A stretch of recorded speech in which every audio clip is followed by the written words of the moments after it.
গ্রামের গরিব কৃষক মাধব কদিন আগেই তার স্ত্রী এক রোগে আক্রান্ত হয়ে মারা গেছে। সেই থেকে মাধব আর মাধবের ছেলে মোহন দুজন মিলে সংসারটা কোনো মতে ঠিক রাখছে। কিরে মোহন, তোর স্কুলে যাওয়ার সময় হয়নি? হ্যাঁ, সময় হয়েছে তো, কিন্তু রান্না বান্না না করে না খেয়ে কি স্কুলে যাব নাকি?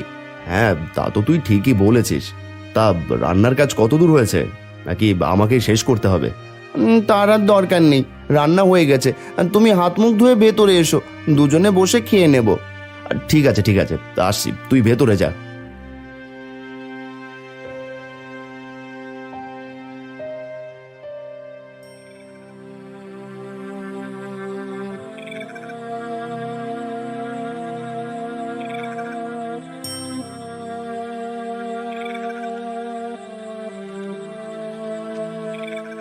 বাবা, এবার খাওয়া শুরু করো। হ্যাঁ হ্যাঁ, খাবো। তার আগে বল, প্রতিদিন এভাবে স্কুল কামাই দিলে কি লেখাপড়া হবে? স্কুলে না গেলে পড়ালেখা হয় কি করে? কিন্তু না খেয়ে তো থাকা যাবে না, খেতে তো হবেই। হ্যাঁ, তা তো বুঝতেই পারছি, কিন্তু এখন কি করি? এদিকে আমি বাড়িতে বসে রান্না বান্না করলে মাঠের কাজ কে করবে? বাবা, আমি বলি কি, তুমি আমাকে একটা নতুন মা এনে দাও, তাহলে আমিও প্রতিদিন সময় মতো স্কুলে যেতে পারবো, আর তুমিও মাঠে কাজ করতে পারবে। না রে মোহন, তোর নতুন মা এসে যদি তোকে অবহেলা করে, তাহলে যে আমি সইতে পারবো না। আর তার চেয়ে মাঠের কাজ কমিয়ে দিয়ে না হয় আমি রান্না বান্নার কাজ করব। না বাবা, তা হবে না। স্কুল থেকে বাড়িতে এসে আমাকে একা একা থাকতে হয়। তুমি নতুন মা এনে দিলে আমি প্রতিদিন নতুন মায়ের সঙ্গে বাড়িতে খেলবো। এই বাড়িতে একা একা থাকতে আমার খুব কষ্ট হয় বাবা। ঠিক আছে, আমি ভেবে দেখব। তুই এবার খেয়ে নে। হ্যাঁ, খাচ্ছি, কিন্তু আমার নতুন মা চাই চাই। মাধব ছেলের ভবিষ্যতের কথা ভেবে দ্বিতীয় বিয়ের সিদ্ধান্ত নেয়। একদিন মাধব গ্রামের ঘটককে ধরে মালতী নামে এক মেয়েকে বিয়ে করে বাড়িতে নিয়ে আসে। এটা দেখে মোহন অনেক খুশি হয়। বাবা, তুমি আমার জন্য নতুন মা এনেছো? হ্যাঁ রে বাবা, তোর জন্য নতুন মা এনেছি। যা, তোর মাকে নিয়ে ঘরে যা। হ্যাঁ, এক্ষুনি নিয়ে যাচ্ছি। চলো মা, ঘরে চলো।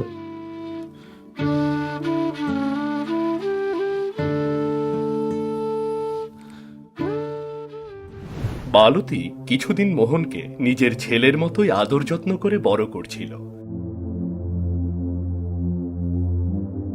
কিন্তু মালতী যখন জানতে পারে তার গর্ভে সন্তান আসছে, তখন যেন মোহন মালতীর কাছে এক বোঝা হয়ে দাঁড়ায়। মোহন, এই মোহন, কোথায় গেলি?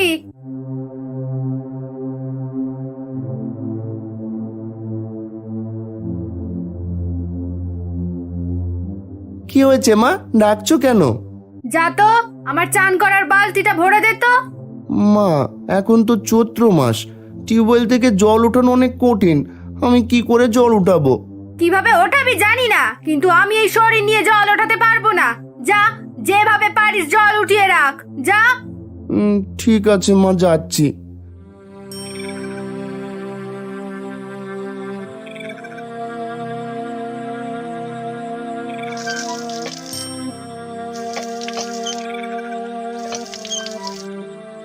এই মোহন, তুই টিউবওয়েল থেকে জল উঠাচ্ছিস কেন? জল উঠাবে না তো কি করবে? আমি কি এই শরীর নিয়ে জল তুলবো? তাই বলে তুমি অতটুকু ছেলেকে দিয়ে জল উঠাবে? ও কি এত কষ্ট করে জল উঠাতে পারবে? পারবে না তো কি করবে? এতদিন বসে বসে খেয়েছে, এখন থেকে বাড়ির সব কাজ ওকেই করতে হবে। কি, আজ থেকে ও কাজ করবে মানে? শোনো, আমি তোমাকে বলেই বিয়ে করেছি যে আমার ছেলের মা হয়ে থাকতে হবে, আর কোনো মাতার ছেলে কেমন কাজ করাবে না। করাবে না কেন? এখন তো শুধু মোহন তোমার ছেলে না, আমার পেটের বাচ্চা তো তোমার সন্তান। এখন থেকে আমি আর তোমার কোনো কথা শুনবো না। প্রয়োজন হয় আমি আমার সন্তানের মা হয়ে থাকবো। তোমাকে সাবধান করছি, মোহনকে দিয়ে কোনো কাজ করাবে না, নয়তো কিন্তু ভালো হবে না। এই মোহন, এদিকে আয় তো। না বাবা, মায়ের জল ওঠানো অনেক কষ্ট হবে, তার চাইতে আমি জল উঠিয়ে দিই। জল উঠাতে হয় আমি উঠাবো, তুই আয় আমার সাথে, আয়, খেয়ে নিবি।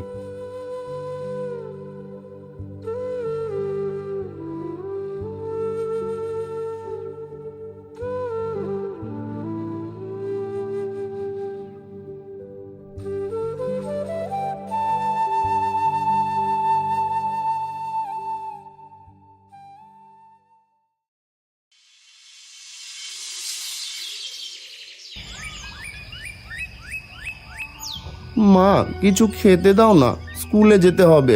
খেতে দেব? কি খেতে দেব? এখনো তো রান্নাই হয়নি, তাহলে তোকে কি খেতে দেব? যা রান্না করে খেয়ে দে, তারপরে স্কুলে যাবি। বাপ বেটা তো ভালোই রান্না করতে পারিস, যা আমার জন্য রান্না করে নিয়ে আয় যা। কিন্তু এখন রান্না করতে গেলে তো স্কুলের সময় চলে যাবে। তুমি এতক্ষণে কিছু রান্না করে রাখোনি? আমি আর তোদের রান্না করে খাওয়াতে পারবো না। এখন থেকে তোরা বাপ ছেলে মিলে আমাকে রান্না করে খাওয়াবি। আজকের মতো তোকে রান্না করতে হবে না। যা দেখ, কালকের পোড়া ভাতে জল দিয়ে রেখেছি, ওটা খেয়ে স্কুলে যা। ঠিক আছে মা।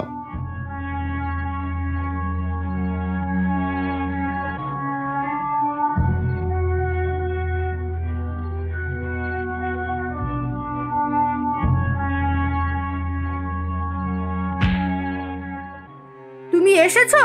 তোমার কথাই ভাবছি। ভাববে না, এত বেলা হয়ে গেছে, সকালের খাওয়ার সময় যে পার হয়ে যাচ্ছে। দাও দাও, তাড়াতাড়ি কিছু খেতে দাও, আবার মাঠে যেতে হবে। খেতে দেব? কি খেতে দেব? আমি তো ভাবছি তুমি এসে খাবার রান্না করবে, তারপর দুজন খাবো। কি? আমি তোমাকে খাবার রান্না করে খাওয়াবো? এ কথা বলার সাহস হয় কি করে তোমার? তোমাকে এ বাড়িতে বউ করে এনেছি যাতে আমাদের আর রান্না বান্না করতে না হয়, ছেলেটা সময় মতো স্কুলে যেতে পারে, আর তুমি বলছো আমি রান্না করব? বাবা আমি স্কুলে গেলাম। স্কুলে যাচ্ছিস? এখনো তো রান্নাই হয়নি, না খেয়ে স্কুলে যাচ্ছিস? না বাবা, আমার খাবার রাখা ছিল, সেগুলো খেয়েছি, এবার আমি চললাম। এত বেলা হয়ে গেছে, রান্না করনি? ছেলেটা কি খেয়ে স্কুলে যাচ্ছে? ওকে নিয়ে এত চিন্তা করতে হবে না। কালকের পোড়া ভাতে জল দিয়ে রেখেছিলাম, সেগুলো খেয়ে স্কুলে যাচ্ছে। আর এখন থেকে শুধু ওর কথা ভাবলে চলবে না, আমার পেটের বাচ্চার কথাও তোমাকে ভাবতে হবে। হ্যাঁ, আমি সবার কথাই ভাববো, কিন্তু তুমি যদি কাজকর্ম না করো তাহলে এ বাড়িতে তোমার কোনো জায়গা হবে না। পেটের বাচ্চা নিয়ে এই বাড়ি থেকে চলে যেতে হবে, এই আমি বলে দিলাম। হ্যাঁ, কি? তুমি এত বড় কথা বলতে পারলে? আমার পেটের সন্তানের উপর কি তোমার কোনো মায়া নেই? সব মায়া কি শুধু ওই মোহনের জন্য? তোমার পেটের সন্তানের উপরে আমারও মায়া আছে, কিন্তু একটা কথা মনে রাখো, ওই মোহনের জন্যই আমি তোমাকে এই বাড়িতে নিয়ে এসেছি। আর ওই মোহনকে যদি তুমি না দেখতে পারো তাহলে তোমাকে এই বাড়ি থেকে চলে যেতেই হবে, এই আমি বলে দিলাম। না, এরা বাবা ছেলে মিলে তো আমাকে শান্তিতে থাকতে দেবে না। এবার আমার মাকে খবর দিয়ে আনতেই হবে, তারপর যা করার আমার মায়ের বুদ্ধিতেই করব।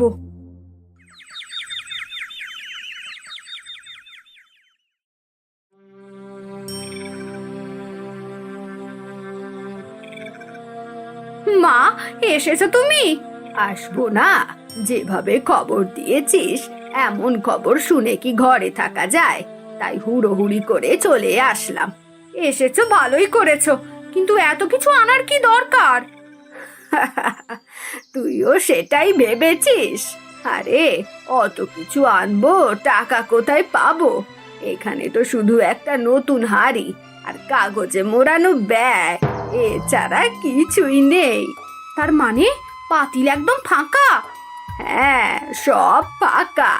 এই গ্রামের মানুষ যাতে বলতে না পারে মেয়ের বাড়িতে আমি খালি হাতে এসেছি, তাই এসব করা।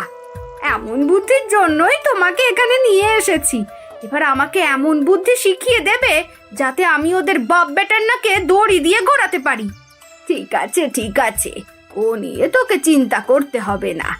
এসে যখন পড়েছি, তোর সমস্যা শেষ না করে যাচ্ছি না। তা বাপ ছেলে কাউকে তো দেখছি না। ছেলেটা স্কুলে গেছে আর ওর বাবা মাঠে গেছে। চলো তুমি ভিতরে চলো, তোমার জন্য অনেক কিছু লুকিয়ে রেখেছি, ওগুলো খাবে। হ্যাঁ হ্যাঁ চল, সকালে না খেয়েই বাড়ি থেকে বের হয়েছি, এখন কিছু খেতেই হবে।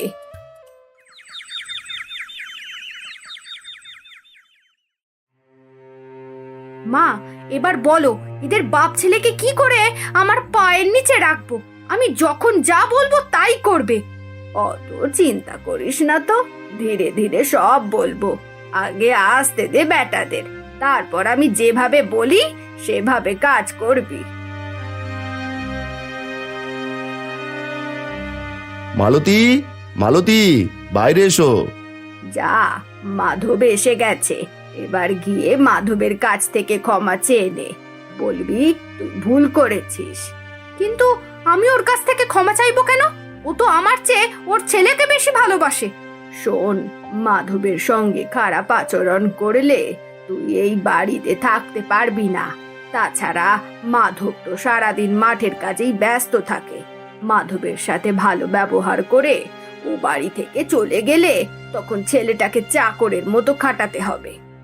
যা, মাধবের কাছ থেকে ক্ষমা চা, তারপর দেখছি। হ্যাঁ, আমিও সেটাই চাই যে ওর ছেলে এই বাড়িতে চাকরের মতো থাকুক, আর আমার পেটের বাচ্চা রাজার মতো বড় হোক।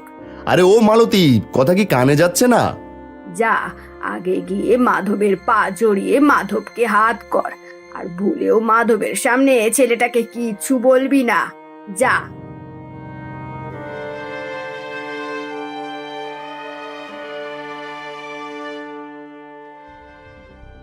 ওগো, আমার ভুল হয়ে গেছে, তুমি আমাকে ক্ষমা করে দাও।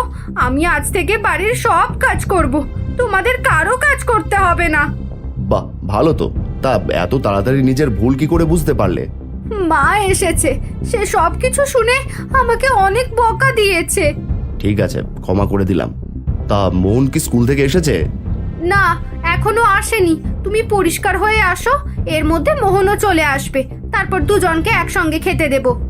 না না, আমাকে এখনই আবার মাঠে যেতে হবে। আমাকে কিছু খেতে দাও, তারপর মোহন আসলে ওকে খেতে দিও। ঠিক আছে, ভিতরে আসো।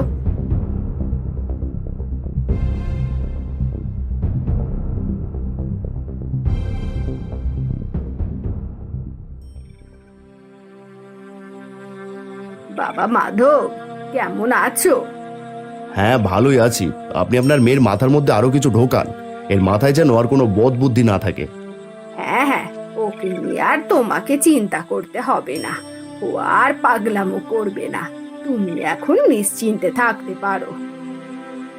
বেশ বেশ, মালতী, তুমি আমাকে তাড়াতাড়ি কিছু খেতে দাও। হ্যাঁ হ্যাঁ, বসো, এখনই দিচ্ছি।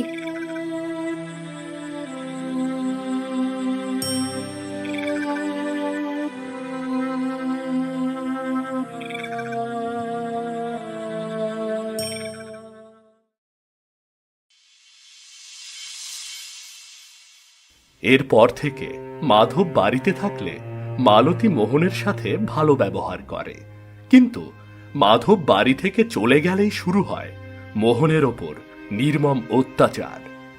যা, এখন থালা বাসনগুলো পরিষ্কার করে নিয়ে আয়, তারপর আবার অপরিষ্কার কাপড়গুলো পরিষ্কার করতে হবে। মা মালতী, আমার হাত পাগুলো ব্যথা করছে, মোহনকে বল আমার হাত পাগুলো একটু টিপে দিতে। কিন্তু এগুলো করলে তো আজও স্কুলে যেতে পারবো না। স্কুল যেতে না পারলে না যাবি, প্রতিদিনের মতো তোর বাবাকে বলবি তুই ইচ্ছে করে স্কুলে যাসনি। যা, তাড়াতাড়ি থালা বাসনগুলো মেজে পরিষ্কার করে আমার মায়ের হাত পাগুলো টিপে দে, তারপর কিন্তু তোর বাবা আসার আগেই কাপড়গুলো পরিষ্কার করতে হবে। ঠিক আছে, যাচ্ছি।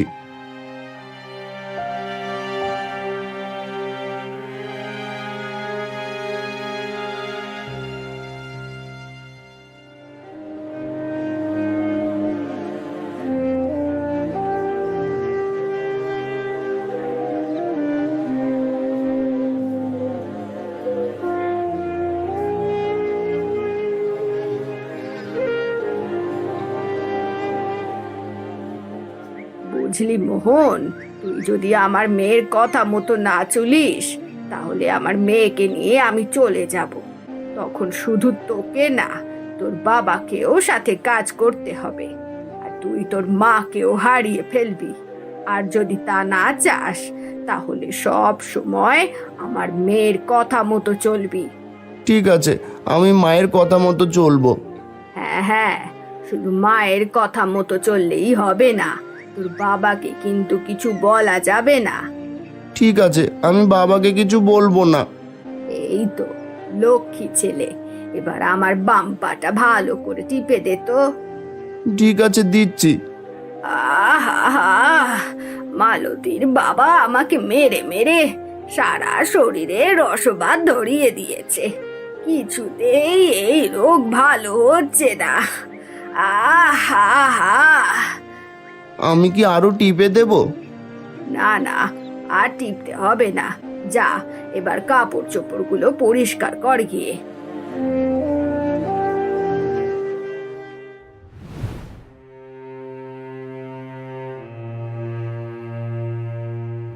এই যে মাধব, তোমাকে মনে মনে খুঁজছিলাম।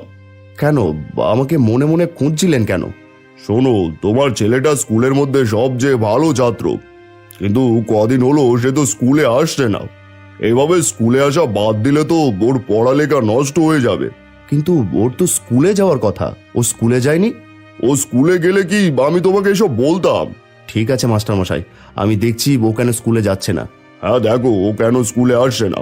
আর শোনো, ছেলে মেয়ে নষ্ট হয় কিন্তু বাবা মার কারণে, তাই তোমাদের কারণে যেন ওর ভবিষ্যৎ না নষ্ট হয়। ঠিক আছে মাস্টারমশাই, আমি আমার সন্তানের ভবিষ্যৎ কখনোই নষ্ট হতে দেব না। বেশ, তাহলে যাও, আর কাল থেকে ওকে স্কুলে পাঠিয়ে দিও।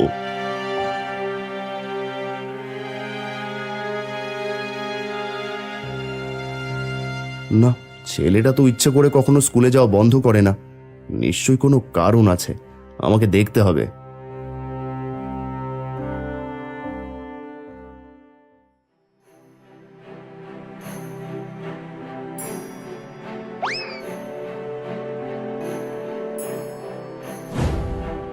মালতী, মাধব চলে এসেছে। এবার যা যা বলছি সব শুরু করে দে। হ্যাঁ, এখন শুরু করছি। এই মোহন, ওঠ বাবা ওঠ, আর কত ঘুমোবি? এবার হাত মুখ ধুয়ে নে, খেতে হবে না। ওঠ বাবা ওঠ, ওঠ বাবা ওঠ, আর ঘুমাস না, উঠে হাত মুখ ধুয়ে নে। তার মানে মন স্কুলে যাওয়া বাদ দিয়ে এখনো ঘুমোচ্ছে?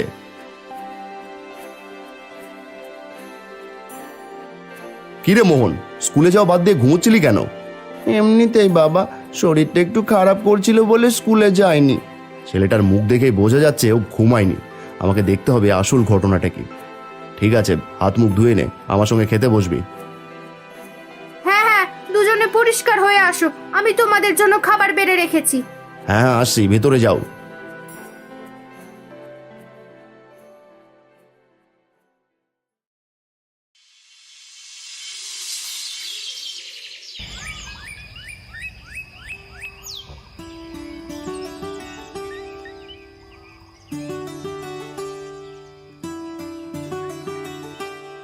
মালতী, আজকে মাঠে অনেক কাজ করতে হবে, দুপুরে বাড়িতে আসবো না। আমাকে নিয়ে চিন্তা করো না, আর মোহনকে স্কুলে পাঠিয়ে দিও। হ্যাঁ হ্যাঁ, তুমি যাও, আর আমি ওকে স্কুলে পাঠিয়ে দেব।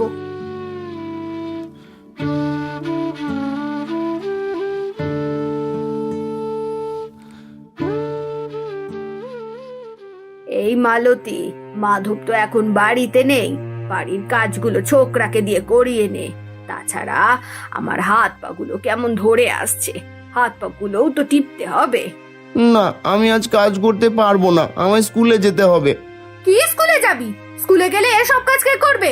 তোর আর স্কুলে যেতে হবে না, বাড়ির কাজ কর, তা না হলে আমি আমার মায়ের সাথে এখনই চলে যাব।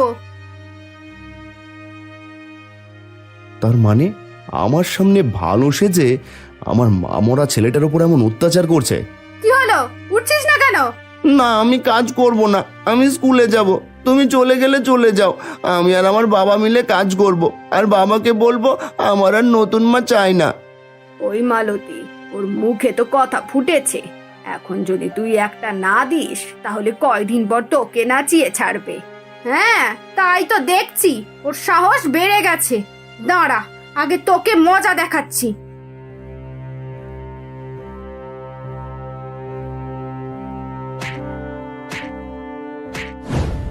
দাঁড়াও, ওর গায়ে আর একটা হাত তুলবে না। ওকে এইভাবে মারছো কেন? মারবো না? আমি ওর নিজের মা হলে কি মারতে পারতাম না? ন্যাকা কান্না বন্ধ করো, আমি আড়াল থেকে সব শুনেছি। তোমরা মা মেয়ে মিলে আমার ছেলেকে দিয়ে সারাদিন কি করাও? হ্যাঁ, সব শুনে ফেলেছে। এই মালতী, আমার পোটলাটা দে তো মা, আমাকে এখনই বাড়ি যেতে হবে। কেন? আপনার হাত পা টিপে দেওয়া লাগবে না? বাড়িতে গেলে আপনার হাত পা কে টিপে দেবে? না না বাবা, হাত পা টিপে দিতে হবে না। হবে হবে, তার জন্য আপনার মেয়েকেও আপনার সাথে পাঠিয়ে দেব, যাতে দুই মা মেয়ে মিলে বসে বসে আরাম করতে পারেন। এসব কি বলছো তুমি? তোমার সন্তান আমার পেটে, আর তুমি আমাকে এ বাড়ি থেকে তাড়িয়ে দিতে চাইছো? আমার সন্তান হলে আমার কাছে রেখে যাও, আমি ভালোবেসে তাকে মানুষ করব, কিন্তু তোমার মতো মানুষ আমার আর দরকার নেই। ও গো, তুমি এমন কথা বলো না, আমাকে ক্ষমা করে দাও। না না না না, তোমার কোনো ক্ষমা নেই। মোহনের জন্য তোমাকে এই বাড়িতে এনেছিলাম, কিন্তু মোহনকে তুমি আপন করে নিতে পারোনি, তাই এই বাড়িতে তোমার আর কোনো জায়গা নেই। এক্ষুনি আমার বাড়ি থেকে বেরিয়ে যাও। আমাকে শেষবারের মতো ক্ষমা করে দাও। আমি আমার পেটের সন্তানের দিব্যি করে বলছি, আজ থেকে মোহনকে আমি নিজের সন্তানের মতো মানুষ করব। হ্যাঁ বাবা, আমার মেয়েটাকে ক্ষমা করে দাও। আমার মেয়েটা আমার বুদ্ধিতেই এসব করেছে। আমি আজই তোমাদের বাড়ি ছেড়ে চলে যাব। আমার মেয়েটাকে পাঠিয়ে দিও না, তাহলে মা মেয়ে না খেয়ে অন্যের বাড়িতে ভিক্ষা করতে হবে। বাবা, তুমি মাকে ক্ষমা করে দাও। ঠিক আছে, তুই বলছিস বলে তোর মাকে ক্ষমা করে দিলাম, কিন্তু আপনি আপনি এক্ষুনি আমার এই বাড়ি থেকে বেরিয়ে যান। মাধব শেষবারের মতো মালতীকে ক্ষমা করে দেয়। এরপর মালতী তার ভুল বুঝতে পেরে মোহনকে নিজের ছেলের মতো মানুষ করতে থাকে, যার ফলে মোহন তার সৎ মায়ের সাথে সুখে শান্তিতে বসবাস করতে থাকে।